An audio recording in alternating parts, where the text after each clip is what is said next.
धारूर तालुक्यातील गावंदरा येथील ग्रामस्थांनी त्यांच्या प्रलंबित मागण्यांसाठी 33 केव्ही भोगलवाडी वीज उपकेंद्रावर शनिवारपासून ठिय्या आंदोलन सुरू केले आहे। महावितरणकडून वारंवार निवेदने देऊनही ठोस कारवाई होत नसल्यामुळे ग्रामस्थांनी तीव्र संताप व्यक्त केलाय।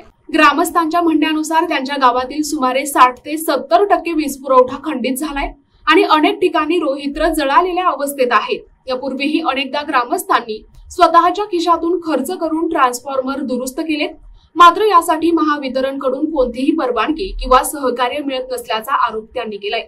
शनिवारपासून सुरू झालेल्या या आंदोलनात रविवारी कोणताही अधिकारी भेटायला आला नाही, त्यामुळे ग्रामस्थांची भूमिका अधिकच आक्रमक झाली आहे।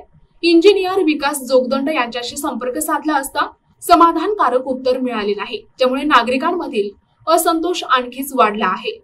ग्रामस्थांनी आता थेट वरिष्ठ अधिकाऱ्यांनी लक्ष घालावे अशी मागणी केली आहे, अन्यथा संपूर्ण गावचा वीज पुरवठा बंद करण्याचा इशाराही त्यांनी दिलाय।